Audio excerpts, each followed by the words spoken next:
Hello, আসসালামু আলাইকুম প্রিয় শিক্ষার্থীবৃন্দ। আজকে একটি নতুন পাঠ নিয়ে তোমাদের সামনে উপস্থিত হলাম। এই পাঠে সবাইকে স্বাগতম জানাচ্ছি। তোমরা কেমন আছো? আশা করি ভালো আছো এবং আমিও তোমাদের দোয়ায় ভালো আছি। প্রথমে আমরা জেনে নিই পাঠ পরিচিতি। শ্রেণী পঞ্চম, বিষয় গণিত, অধ্যায় নবম, বিষয়বস্তু সংক্ষিপ্ত অঙ্ক, তারিখ 12/11/2020। শিক্ষক পরিচিতি। আমি মোহাম্মদ রফিকুল ইসলাম, সিনিয়র শিক্ষক, এমএসসি গণিত, MEd, diploma in computer, BPDC school and college, Savar, Dhaka. তাহলে আজকের পাঠ দাঁড়াচ্ছে আমাদের শতকরা নিয়মের সংক্ষিপ্ত অঙ্ক। প্রিয় শিক্ষার্থীবৃন্দ, এই পাঠ শেষে শিক্ষার্থীরা অর্থাৎ তোমরা শতকরা অঙ্কের সংক্ষিপ্ত প্রশ্ন সম্পর্কে ধারণা লাভ করবে। শতকরা অঙ্কের সংক্ষিপ্ত প্রশ্নের উত্তর তুমি লিখতে পারবে। নবম অধ্যায়, শতকরা একটি ভগ্নাংশ হলে এর হর কত হবে? উত্তর হবে 100। শতকরা করা শব্দটি এবং শত শব্দটি যদি আলাদা করো তাহলে এখানে দেখো শত করা, তার মানে কত দিয়ে হিসাবটা করতে হবে? শত দিয়ে। শত মানে অঙ্কে লিখলে 100 লিখতে হয়। তো শতকরা একটি ভগ্নাংশ হবে যার প্রতি ক্ষেত্রে হর হবে কত? 100। তাহলে উত্তর 100। 2 নম্বর প্রশ্ন, 7/10 কে অর্থাৎ 10-এর 7 কে শতকরায় প্রকাশ করলে কত হবে? তুমি যদি উপরেটা আগে উচ্চারণ করো তাহলে বাই বলবে, নিচেরটা আগে উচ্চারণ করলে এর বলবে। 10-এর 7 কে শতকরায় প্রকাশ করলে কত হবে? শতকরায় প্রকাশ করার সহজ বুদ্ধি হলো এটাকে 100 দ্বারা গুণ করে দাও। 100 দ্বারা যখনই গুণ করবে তখন 10-10-এ 100 হবে, 7-10-এ 70 হবে, অর্থাৎ 70%। 100 দ্বারা গুণ করে ব্র্যাকেট দিয়ে পার্সেন্টেজ দিবে, অর্থাৎ 100% দিয়ে গুণ করে দিতে হবে। যে কোনো সংখ্যাকে শতকরায় প্রকাশ করলে 100% দিয়ে গুণ করে দিবে। 3 নম্বর প্রশ্ন, 3/4 কে শতকরায় প্রকাশ করলে তাহলে 100% দিয়ে গুণ করতে হবে। তার মানে 4×25 100, 3×25 75 হবে। উত্তর 75%। 4 নম্বর প্রশ্নে চলে আসলাম আমরা। 120 কিলোগ্রামের 20% কত? প্রিয় শিক্ষার্থীবৃন্দ, এ ধরনের ক্ষেত্রে তুমি সবসময় গুণ করবে। 12 দুগুণে 24 আর 120-এর একটা শূন্য, 20-এর একটা শূন্য, দুটি শূন্য। তাহলে কত হলো?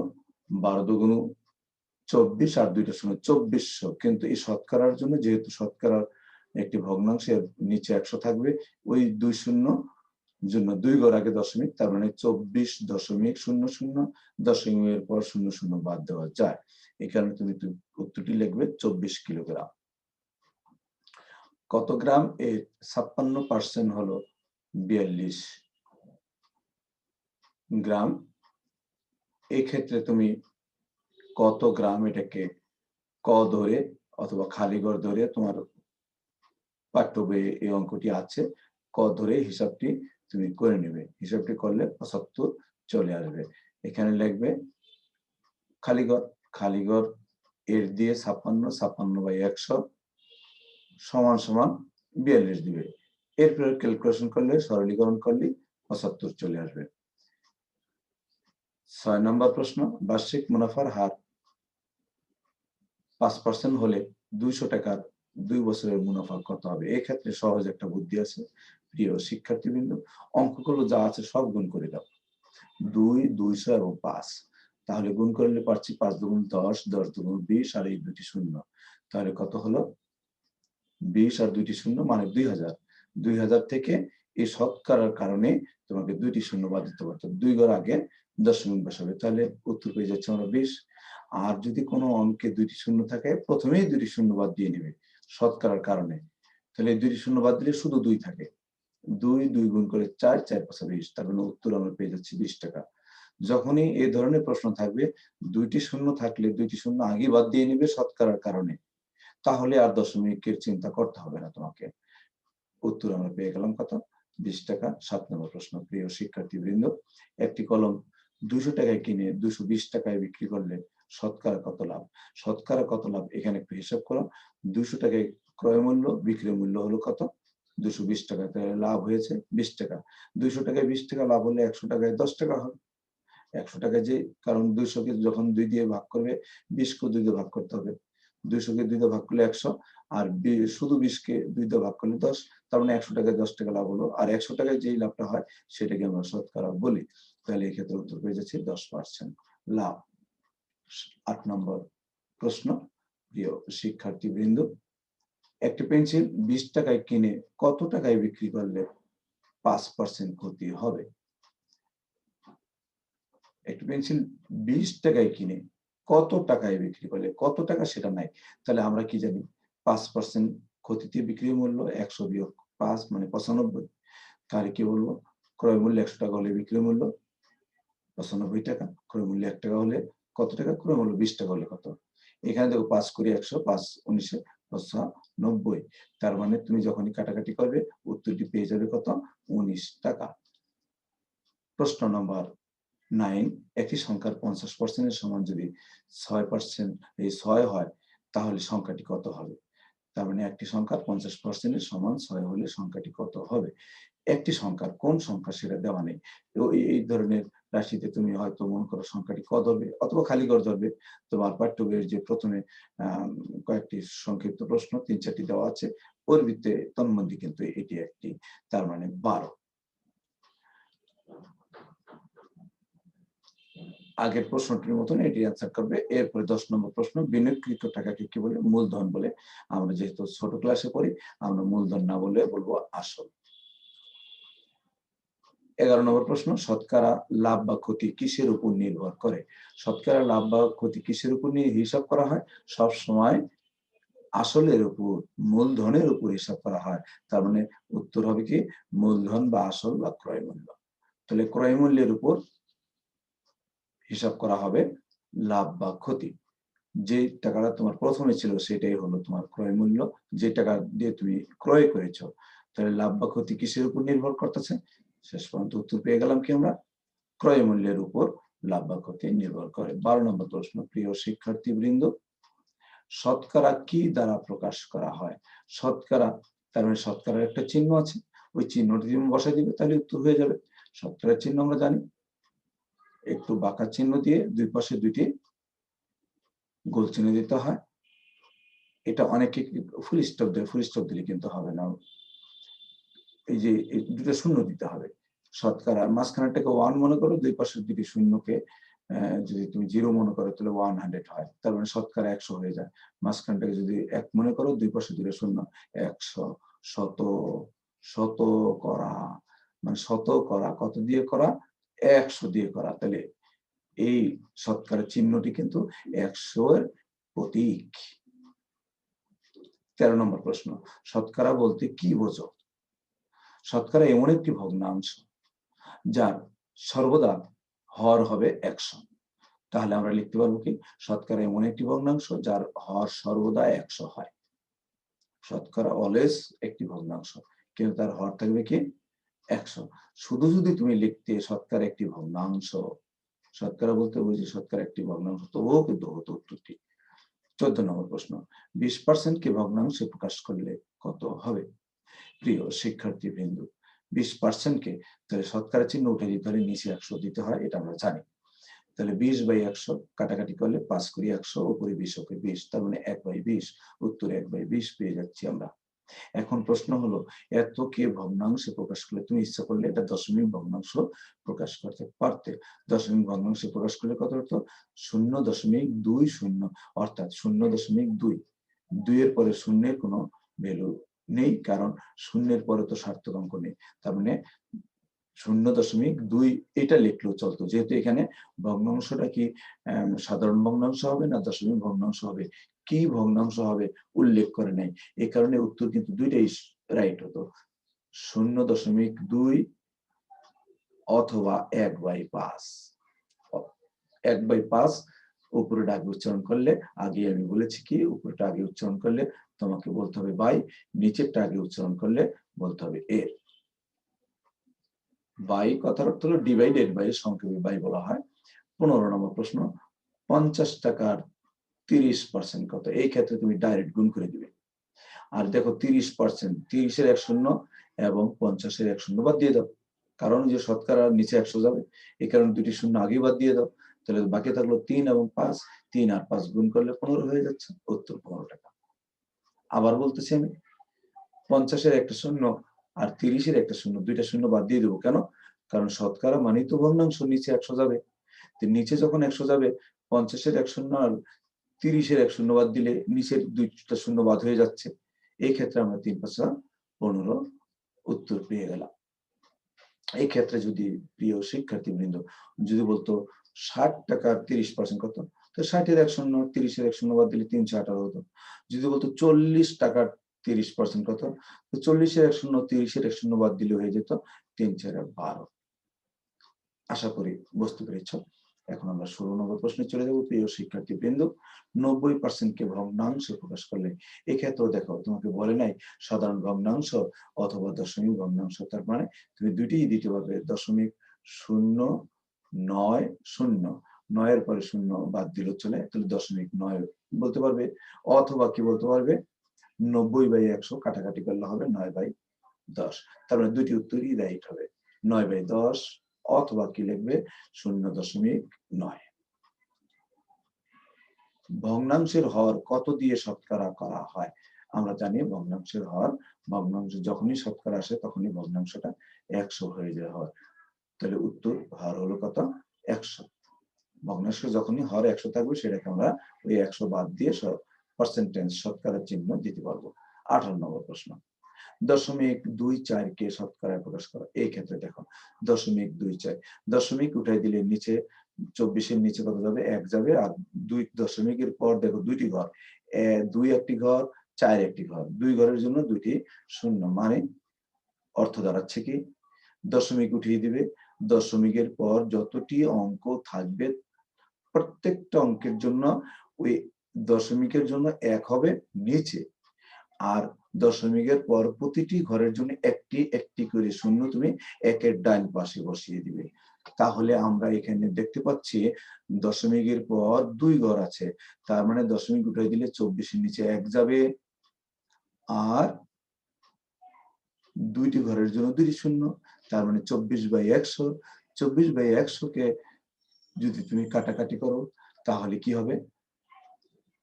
ও শতকরায় প্রকাশ করলে তার কাটাকাটি করতে হবে না, তাহলে 124/100, 100 কত বাদ দিয়ে আমরা শতকরা লিখে দেব।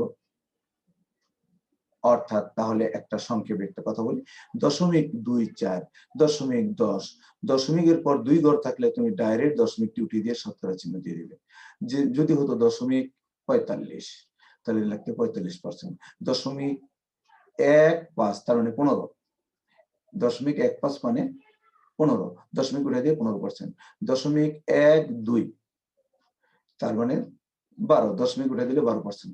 0.75 কি শতকরায় প্রকাশ করলে, দশমিক উঠে দিলে 75, তখন আর 75 না, একত্রে উচ্চারণ করতে হবে 75%। 0.82 তার মানে দশমিক উঠে দিলে হয়ে যাচ্ছে 82, উচ্চারণ না করে আমরা বলবো 82%। আশা করি নিশ্চয়ই বুঝতে পেরেছ। দশমিক থাকলে এখন প্রশ্ন হলো 0.246 এরকম যদি থাকতো, তাহলে তুমি দশমিক শতকরার জন্য 2টা ঘর বাদ দিতে পারবে, তার মানে 2.242 এরকম হতো ঘটনাটা। শতকরার জন্য দশমিকের পর 2টি ঘর বাদ দিয়ে শতকরা লিখতে হবে। 19 নম্বর প্রশ্নে আমরা চলে গেলাম। পঞ্চম শ্রেণীর 60 জন শিক্ষার্থীর মধ্যে 15 জন ছাত্রী, 60 জনের মধ্যে 15 জন, তাহলে একজনের ভিতরে কত হবে? 15/60, এবং 100 জনের মধ্যে কত হবে? 15 গুণন 100, নিচে হবে 60, 4 15 60, 4 25 100। এভাবে যদি কাটাকাটি করো তাহলে 25% আমরা পেয়ে যাচ্ছি। আবার বলছি আমি, 60 জনের মধ্যে কত হবে? 15 জন, তাহলে একজনের মধ্যে 15, নিচে হবে 60, আর 100 জনের মধ্যে 15 গুণন 100, নিচে হবে 60।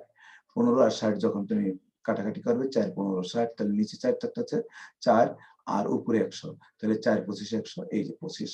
আর এই 100 জনের মধ্যে কত, এই কারণে শতকরা চিহ্ন।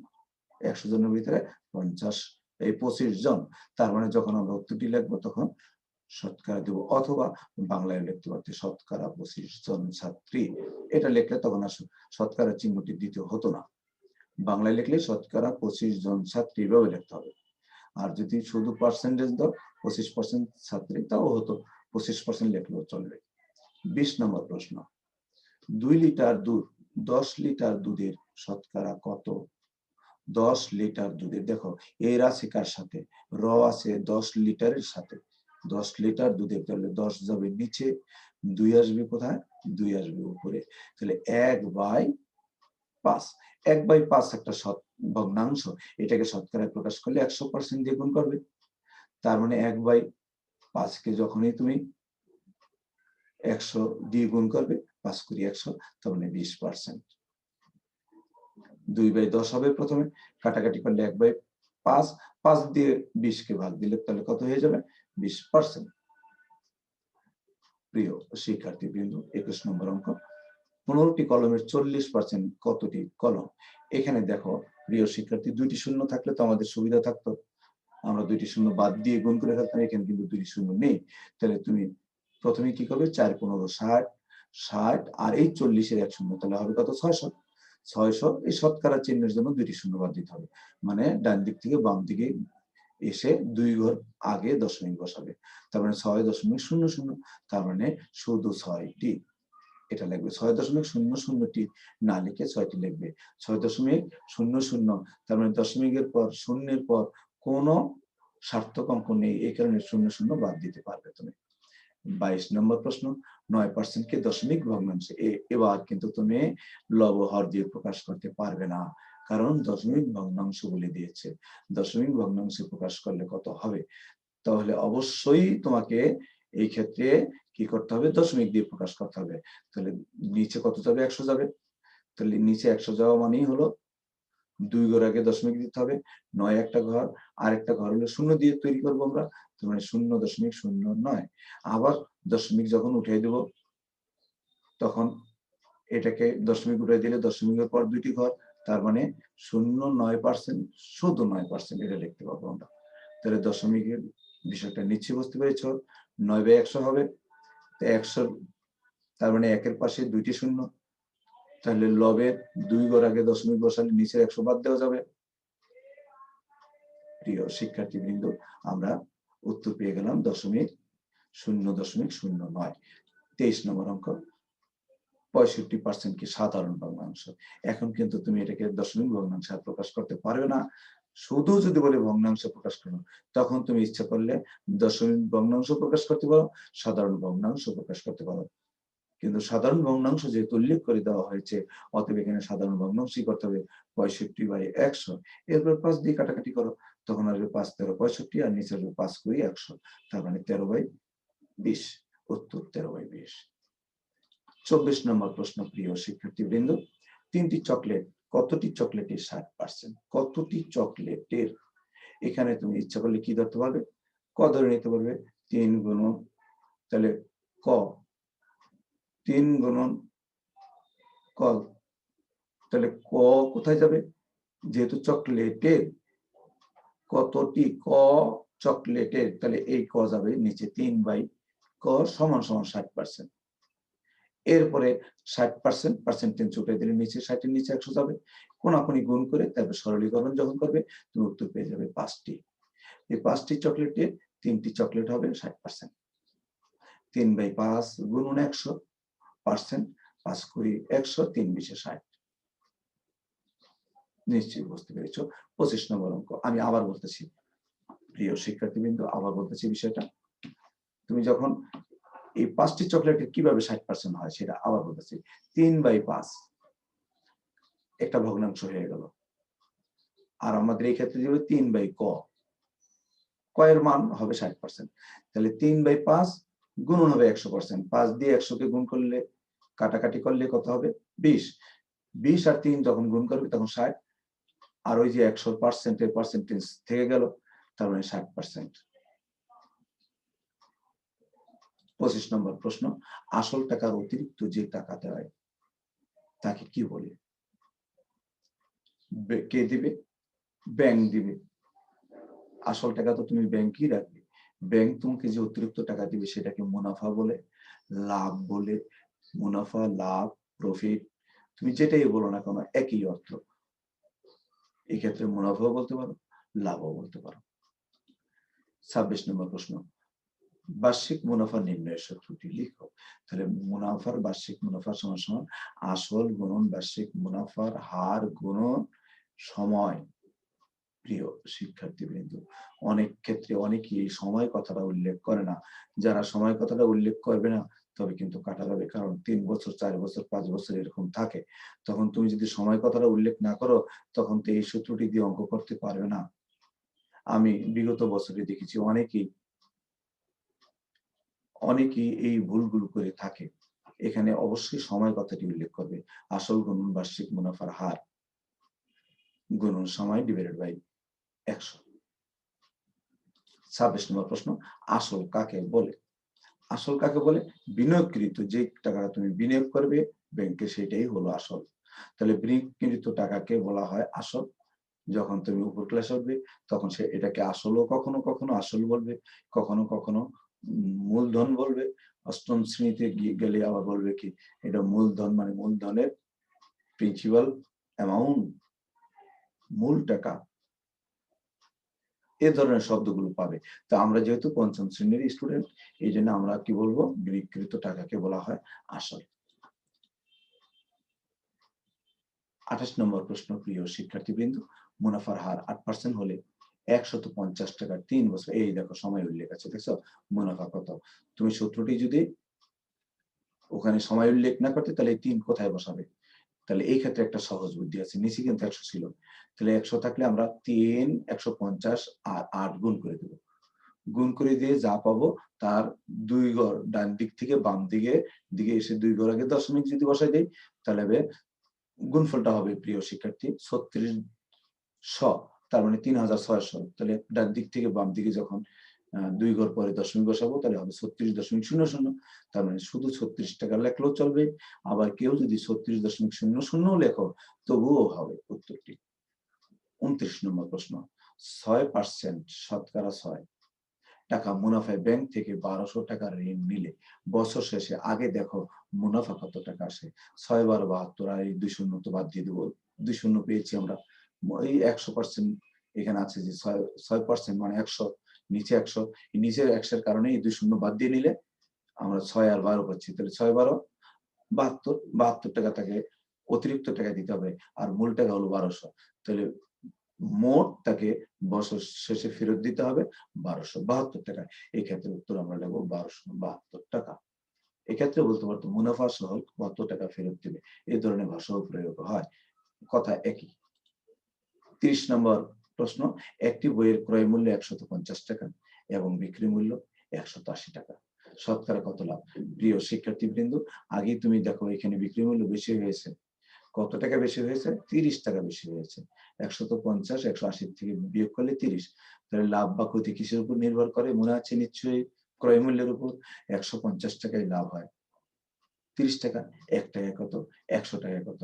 যখন এটা তুমি সরলীকরণ করবে, হিসাব করবে, তখন উত্তরটি পেয়ে যাবে কত, 20%। 20% লাভ। তুমি লাভ কথাটি উল্লেখ না করলেও পারো, তবে লাভ বা ক্ষতি কখন উল্লেখ করতে হবে? অবশ্যই যখন বলবে শতকরা কত লাভ বা ক্ষতি হবে তখন অবশ্যই তুমি উল্লেখ করে দিবে। যদি শতকরা কত লাভ হয়, শতকরা কত ক্ষতি হয়, এই ক্ষেত্রে লাভ বা ক্ষতি উল্লেখ না করলেও, উত্তরে উল্লেখ না করলেও উত্তরটি সঠিক বলে ধরে নেওয়া হবে। কিন্তু যে ক্ষেত্রে বলবে কত লাভ বা ক্ষতি হয়, দুইটি কথা বলে দিবে, তখন তোমাকে লাভ বা ক্ষতি উল্লেখ করতে হবে।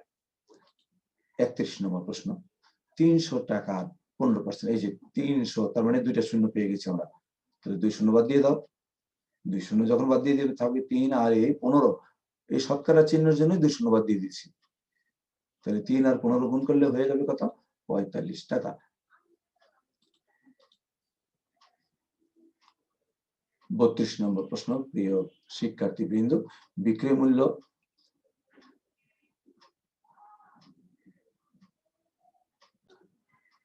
প্রিয় শিক্ষার্থীবৃন্দ বিক্রয় মূল্য থেকে ক্রয় মূল্য বেশি হলে কি হয়?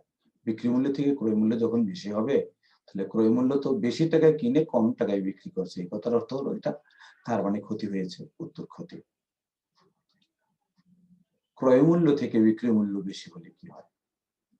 তাহলে এই ক্ষেত্রে বিক্রয় মূল্য বেশি হয়েছে, যখনই বিক্রয় মূল্য বেশি হবে তখন লাভ হবে, আর বিক্রয় মূল্য কম হলে ক্ষতি হয়। তাহলে উত্তর লাভ। 34 নম্বর প্রশ্ন, বার্ষিক মুনাফার হার 5%, এই কথার অর্থ কি? বার্ষিক তার মানে বছর কথা কিন্তু উল্লেখ আছে, তার মানে 100 টাকার 1 বছরের মুনাফা সময় থাকে, দেখো 1 বছরের মুনাফা 5 টাকা। যদি বলতো বার্ষিক মুনাফার হার 10%, এর অর্থ কি? তাহলে 100 টাকার 1 বছরের মুনাফা 10 টাকা। মানে কথাটা সম্পূর্ণ এক থাকবে, শুধু 5 এর জায়গায় 10 হবে। যদি বলতো বার্ষিক মুনাফার হার 8%, এর অর্থ কি? তুমি লিখতে 100 টাকার 1 বছরের মুনাফা 5 এর জায়গায় 8 বসাই দিতাম। নিশ্চয়ই বুঝতে পেরেছো। 35 নম্বর প্রশ্ন, লাভ কি? তার মানে লাভ নির্ণয়ের সূত্রটি চেয়েছে। লাভ সমান সমান বিক্রয় মূল্য বিয়োগ ক্রয় মূল্য, কারণ বিক্রয় মূল্য যখন বেশি হয় তখন লাভ হয়, তাহলে বিক্রয় মূল্যটা আগে দিতে হবে। প্রিয় শিক্ষার্থীবৃন্দ, এখন আমরা 36 নম্বর প্রশ্নে যাব, ক্ষতি সমান সমান কি? তার মানে ক্ষতি সমান সমান হলো ক্রয় মূল্য বিয়োগ বিক্রয় মূল্য। যখন ক্ষতি হয় কখন? যখন ক্রয় মূল্যটা বেশি হয় আর বিক্রয় মূল্যটা কম হয়, তখন এই জন্য ক্রয় মূল্য আগে দিতে হবে, যেহেতু ক্রয় মূল্য বেশি। তাহলে ক্ষতি সমান সমান আমরা লিখবো ক্রয় মূল্য বিয়োগ বিক্রয় মূল্য। এটা সৃজনশীল প্রশ্ন হলে অবশ্যই লিখবো আমরা জানি ক্ষতি সমান সমান ক্রয় মূল্য বিয়োগ বিক্রয় মূল্য। যেহেতু নৈর্ভিত্তিক সংক্ষিপ্ত প্রশ্ন, এই জন্য ডাইরেক্ট সূত্রটি লিখলেই চলবে। প্রিয় শিক্ষার্থীবৃন্দ, আমরা 37 নম্বর প্রশ্নে চলে আসলাম। আসল নির্ণয়ের সূত্রটি লিখো। আসল সমান সমান মুনাফা গুণন 100, নিচে হবে সময় গুণন বার্ষিক মুনাফার হার। 38 নম্বর প্রশ্ন, শতকরা কি? শতকরা হলো একটি ভগ্নাংশ। তুমি আরো উল্লেখ করতে পারতে শতকরা একটি ভগ্নাংশ যার প্রতি ক্ষেত্রেই হর হবে 100, এটাও লিখতে পারতে। 5% শতকরা 7, শতকরা 7%। ক্ষতি কথাটির অর্থ কি? ক্ষতি শতকরা তার মানে 100, কিন্তু কথা আছে এই মাঝখানে, এটাকে 1 মনে করো, দুই পাশে দুই শূন্য, তার মানে 100 হয়ে গেছে, 100 দিয়ে করতে হবে। তাহলে 100 টাকায় 7 টাকা ক্ষতি হয়। নিশ্চয়ই বুঝতে পেরেছ। 100 কোথা থেকে মনে রাখবো? শতকরা কথার অর্থই হলো 100 দিয়ে করতে হবে। মাঝখানেটাকে 1 মনে করো, দুই পাশে দুইটাকে শূন্য মনে করো, তাহলে একের পাশে ডান পাশে দুইটি শূন্য দিলে 100 হয়ে যায়। 100 টাকায় 7 টাকা ক্ষতি হয়। 40%, শতকরা 40% লাভ, কথাটির অর্থ কি? একই কথা, শুধু ক্ষতির জায়গায় লাভ দিয়ে দেবো আমরা। তাহলে কি 100 টাকায় 10 টাকা লাভ হয়। নিশ্চয়ই বুঝতে পেরেছ। এই শতকরা চিহ্নের এই মাঝখানেরটাকে 1 মনে করো, আর দুই পাশের দুইটি কে শূন্য মনে করো, তাহলে একের পাশে যদি ডান পাশে দুইটি শূন্য হয় তাহলে 100 হয়। 100 টাকায় 10 টাকা লাভ হয়। প্রিয় শিক্ষার্থীবৃন্দ, এতক্ষণ ধৈর্য সহকারে মনোযোগ সহকারে আমার কথা শ্রবণ করার জন্য আমার এই তোমাদেরকে ধন্যবাদ জানাচ্ছি। পাশাপাশি আমি দাবি রাখছি, যদি আমার এই উপস্থাপনায় কথায় তুমি সামান্য পরিমাণ উপকৃত হয়ে থাকো, অবশ্যই আমি দাবি রাখি আমার এই চ্যানেলটিকে তুমি সাবস্ক্রাইব করবে, লাইক করবে, শেয়ার দিবে এবং পরবর্তী নোটিফিকেশন পাওয়ার জন্য বেল আইকনটিতে ক্লিক করে রাখবে। তোমাদের আবারও ধন্যবাদ জানিয়ে এখানেই শেষ করছি। খোদা হাফেজ।